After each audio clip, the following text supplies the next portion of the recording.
કોઈ શિકાર એના મોઢામાં આવીને પડતો નથી.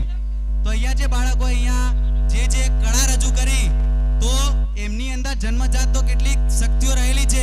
તો જરૂર છે માત્ર એમને તક આપવાની, એ સ્ટેજ આપવાની, અને એ સ્ટેજ અને એ તક એ બાળકોને એમની શાળામાં મળે છે.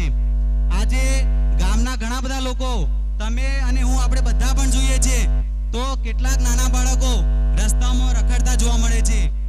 કેટલાક શિક્ષકોની પણ એવી ફરિયાદ હશે કે બાળકો ઘરે લેસન પણ કરતા નથી.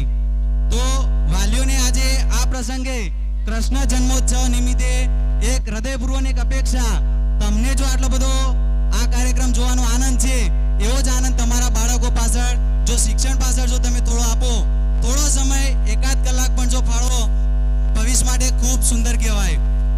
તો બાળક છે, બાળક એ ભગવાનનો અવતાર કહેવાય છે, પણ બાળકની અંદર ઘણી બધી શક્તિઓ રહેલી છે. આજે સરકાર દ્વારા પણ બાળકોને મફત ગણવેશ, મફત મધ્યાહન ભોજનની અંદર જમવાનું, મફત પાઠ્યપુસ્તકો, આ બધું જ આપવામાં આવે છે. છતાં પણ જો આપણે પોતાની આળસના લીધે જો આપણા બાળકો પ્રત્યે ધ્યાન આપીશું નહીં, તો આવનાર પેઢી માટે કોઈ આપણા જાતે જ આપણા બાળકોનો વિકાસ કરવાનો છે. તો અહીંયા તમારી આગળ હું કોઈ મોટું ભાષણ કરતો નથી, પણ એક હૃદય, તો એ પ્રમાણે આપણે જોઈએ તો બસ એ જ અપેક્ષા કે આપણા બાળકોને સારું ભણતર અને સારું શિક્ષણ મળે. વ્યવસ્થા તો છે, માત્ર આપણે એમની જરૂર છે માર્ગદર્શનની. તો આપણે એમના પ્રત્યે થોડું વધુ ધ્યાન આપી અને એના પ્રત્યે થોડી મદદ કરશું. હવે આપણે આગળનો કાર્યક્રમ નિહાળીશું પિરામિડ નાના બાળકો દ્વારા.